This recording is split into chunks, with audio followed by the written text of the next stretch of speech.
Nama Veda Ega guncang Le Mans, start terdepan di Moto3 Prancis 2026. Hakim Danish mulai panas dingin. Nama Veda Ega Pratama benar-benar menjadi pusat perhatian di pedok Moto3 Prancis 2026. Pembalap muda Indonesia itu sukses membuat kejutan besar setelah tampil luar biasa di sesi kualifikasi dan merebut posisi start terdepan di sirkuit Bugatti Le Mans. Hasil ini langsung mengguncang persaingan Moto3. Bukan hanya karena Veda berhasil mengalahkan banyak pembalap unggulan, tetapi juga karena performanya benar-benar terlihat matang dan meyakinkan. Bahkan rival Asia Tenggaranya, Hakim Danish, mulai berada dalam tekanan setelah sebelumnya sempat tampil lebih percaya diri di awal akhir pekan. Persaingan keduanya memang sudah panas sejak sesi latihan pertama. Hakim Danish tampil cukup impresif dan sempat mencatat waktu lebih baik dibanding Veda. Banyak pengamat mulai memprediksi pembalap Malaysia itu akan menjadi rider Asia paling bersinar di Le Mans. Namun perlahan keadaan berubah. Veda mulai menemukan ritme terbaiknya. Dari sesi praktis hingga FP2, performanya meningkat drastis. Ia tampil lebih tenang, lebih agresif dan jauh lebih konsisten dibanding hari pertama. Catatan waktunya terus membaik, sementara rasa percaya dirinya terlihat semakin tinggi. Yang paling menarik adalah bagaimana Veda membangun kecepatannya. Ia tidak langsung tampil meledak-ledak sejak awal. Sebaliknya, pembalap Honda tim Asia itu memilih memahami karakter lintasan sedikit demi sedikit. Setiap sesi digunakan untuk mencari racing line terbaik, memahami grip ban, dan memperbaiki feeling motor. Dan hasil kerja itu akhirnya terlihat di sesi Q2. Di bawah tekanan besar, Veda justru tampil sangat tenang. Ia berhasil mencatat lap luar biasa yang membuat banyak rival tidak mampu mengejarnya. Timing, pengereman, hingga keberaniannya saat masuk tikungan cepat terlihat sangat presisi. Hasil akhirnya benar-benar mengejutkan. Veda sukses merebut posisi start terdepan. Le Mans sendiri dikenal sebagai salah satu sirkuit paling teknis di kalender Moto3. Trek ini sempit, memiliki banyak tikungan stop and go, dan sangat sulit untuk mencatat lap sempurna. Sedikit kesalahan saja bisa membuat pembalap kehilangan banyak waktu. Namun Veda justru terlihat nyaman.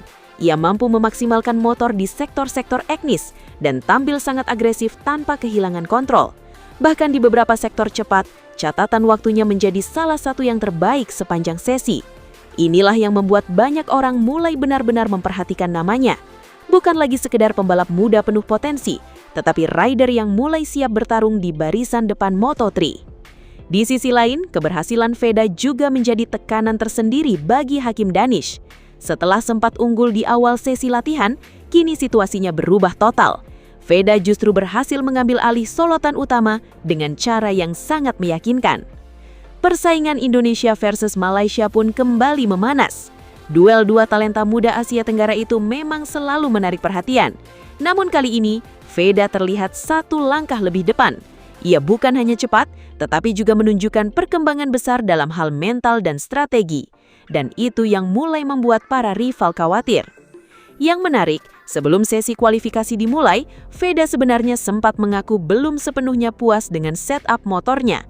Ia merasa masih ada beberapa area yang perlu diperbaiki, terutama dalam menjaga stabilitas motor saat keluar tikungan. Namun justru dalam kondisi seperti itu ia mampu tampil maksimal. Karena itu, keberhasilan merebut pole position di Le Mans bukanlah sesuatu yang mudah, dan Veda berhasil melakukannya. Namun tantangan sesungguhnya belum selesai. Start dari posisi terdepan memang memberi keuntungan besar, terutama di sirkuit seperti Le Mans yang sulit untuk melakukan overtake bersih. Tetapi balapan utama akan menjadi cerita yang berbeda. Semua pembalap di belakangnya pasti akan menyerang sejak tikungan pertama. Tekanan akan jauh lebih besar, apalagi Moto3 dikenal sangat kaos dalam urusan grup depan. Posisi bisa berubah berkali-kali hanya dalam satu lap. Pembalap yang memimpin di awal belum tentu bertahan hingga akhir. Karena itu, banyak pertanyaan mulai muncul. Apakah Veda benar-benar siap menghadapi tekanan sebagai pemimpin balapan? Bisakah ia mempertahankan posisi terdepan saat puluhan pembalap mulai berebut slipstream? Atau justru tekanan besar akan membuatnya kehilangan momentum? Pertanyaan-pertanyaan itu mulai menjadi pembicaraan hangat di pedok, sebab memiliki kecepatan satu lap dan memenangkan balapan adalah dua hal yang berbeda. Veda memang tampil luar biasa di kualifikasi, tetapi balapan utama akan menuntut lebih banyak hal. Konsistensi, manajemen ban, ketahanan mental, hingga keberanian mengambil keputusan dalam sepersekian detik. Namun jika melihat performanya sejauh akhir pekan ini, peluang Veda jelas terbuka lebar. Ia terlihat lebih matang dibanding beberapa seri sebelumnya. Cara membangun ritme, membaca situasi dan mengontrol tekanan menunjukkan perkembangan besar dalam dirinya. Dan yang paling penting, ia mulai terlihat percaya bahwa dirinya memang pantas berada di depan. Le Mans kini menjadi panggung besar bagi pembalap muda Indonesia tersebut. Satu langkah besar sudah berhasil ia capai, start terdepan. Kini tinggal satu pertanyaan yang tersisa. Apakah Veda Ega Pratama bisa mengubah pole position sensasional ini menjadi kemenangan terbesar dalam kariernya? Atau justru kerasnya persaingan Moto3 akan menjadi ujian paling brutal bagi sang pembalap Indonesia? Naik level atau terhenti? Veda Ega Pratama bidik Moto2, tapi tantangan dunia sudah menunggu. Langkah karier Veda Ega Pratama mulai memasuki fase krusial. Bukan lagi sekedar berbicara tentang hasil di Moto3, kini arah masa depannya mulai terlihat. Satu target mulai menguat, Moto2. Namun di balik peluang besar itu, ada realitas yang jauh lebih keras. Naik kelas bukan sekedar promosi, ini adalah pertarungan ulang dari nol. Dari potensi ke proyek serius. Performa Veda sepanjang musim 2026 menjadi dasar utama munculnya wacana promosi. Ia tampil cepat, ia mampu bersaing dengan pembalap papan atas, dan ia mulai menunjukkan konsistensi yang menjanjikan. Ini bukan lagi soal bakat, ini soal kesiapan. Di mata banyak pihak, Veda tidak lagi sekedar prospek. Ia mulai dilihat sebagai proyek serius untuk masa depan. Namun, proyek besar selalu datang dengan resiko besar. Perbedaan dunia yang brutal. Perpindahan dari Moto3 ke Moto2 adalah lompatan besar. Bukan sekedar naik kelas, tetapi masuk ke dunia yang berbeda. Motor Moto3 ringan dan lincah, mengandalkan kecepatan menikung. Sementara Moto2 lebih berat, lebih bertenaga, dan jauh lebih menuntut secara fisik. Setiap pengereman lebih keras, setiap akselerasi lebih brutal, dan setiap kesalahan terasa lebih mahal. Artinya, pembalap harus beradaptasi total. Tidak cukup hanya cepat, harus kuat. Tantangan fisik ujian yang nyata. Salah satu tantangan terbesar di Moto2 adalah fisik. Motor yang lebih berat membutuhkan tenaga lebih besar untuk dikendalikan, terutama saat balapan berlangsung dalam durasi panjang. Pembalap harus tetap konsisten, tidak boleh drop di tengah lomba. Ini bukan sekedar latihan biasa, ini soal transformasi tubuh, ketahanan otot, kekuatan inti, dan stamina yang stabil. Banyak pembalap muda gagal di tahap ini karena mereka cepat tetapi tidak cukup kuat. Adaptasi teknis yang kompleks. Selain fisik, aspek teknis juga menjadi tantangan besar. Motor Moto2 memiliki karakter yang berbeda, respon gas berbeda, cara pengereman berbeda, dan yang paling penting, ban bekerja dengan cara berbeda. Pembalap harus mengubah gaya balapnya. Tidak bisa lagi mengandalkan insting yang sama seperti di Moto3. Harus belajar ulang, menyesuaikan ritme, dan memahami batas baru. Ini bukan proses instan, dan tidak semua pembalap berhasil melakukannya. Mental, faktor penentu. Di level Moto2, mental menjadi pembeda utama. Semua pembalap cepat, semua punya bakat.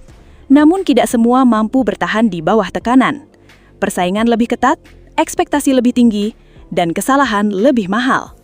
Pembalap yang tidak siap mental akan kesulitan. Kepercayaan diri bisa runtuh, dan performa bisa menurun drastis. Veda harus siap menghadapi ini, karena di level ini tekanan tidak pernah berhenti. Resiko yang tidak bisa diabaikan. Sejarah menunjukkan banyak pembalap berbakat gagal saat naik ke Moto2, bukan karena kurang kemampuan, tetapi karena tidak siap. Adaptasi terlalu lama, hasil tidak kunjung datang, dan akhirnya kehilangan momentum. Ini adalah resiko nyata, dan Veda harus menghindarinya, karena satu keputusan yang salah bisa berdampak panjang. Modal besar yang dimiliki, namun Veda tidak datang tanpa bekal. Ia memiliki kecepatan, ia memiliki keberanian, dan ia memiliki mental bertarung. Ia mampu bangkit dari posisi sulit, ia tidak takut mengambil resiko, dan ia mulai menunjukkan konsistensi. Ini adalah fondasi penting, namun fondasi saja tidak cukup. harus dibangun dengan kesiapan yang matang. Timing jadi penentu. Pertanyaan besar kini adalah, kapan waktu yang tepat untuk naik? Terlalu cepat bisa berbahaya. Belum siap, belum matang, dan beresiko gagal.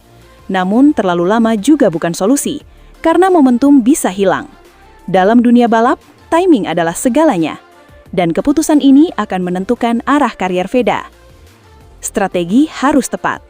Naik ke Moto2 bukan hanya keputusan pembalap. Ini keputusan tim, manajer, dan seluruh sistem pendukung. Mereka harus memastikan semua siap. Fisik, mental, teknis. Tanpa itu, promosi bisa menjadi bumerang, karena di level ini, kesalahan kecil bisa berdampak besar. Indonesia menunggu langkah besar. Di balik perjalanan ini ada harapan besar dari Indonesia. Veda bukan hanya pembalap, ia adalah simbol. Simbol bahwa pembalap Indonesia bisa bersaing di level dunia. Jika ia berhasil naik ke Moto2, itu akan menjadi pencapaian besar dan membuka jalan bagi generasi berikutnya. Namun, harapan ini juga membawa tekanan, dan tekanan harus dikelola dengan baik. Antara ambisi dan realitas. Ambisi untuk naik ke Moto2 adalah hal yang wajar, bahkan perlu. Namun, ambisi harus diimbangi dengan kesiapan. Karena di level ini, tidak ada ruang untuk coba-coba. Semua harus siap sejak awal. Veda kini berada di titik penting, antara melangkah maju atau menunggu waktu yang tepat. Kesimpulan, ujian sesungguhnya mulai dimulai. Bagi Veda Ega Pratama, naik ke Moto2 bukan akhir. Ini adalah awal dari ujian yang lebih besar. Kesempatan untuk naik level, namun juga risiko untuk terhenti. Semua modal sudah ada. Bakat, kecepatan, mental. Namun satu hal yang akan menentukan segalanya, kesiapan. Jika ia siap, Moto2 bisa menjadi pintu menuju MotoGP. Namun jika tidak, level ini bisa menjadi penghalang.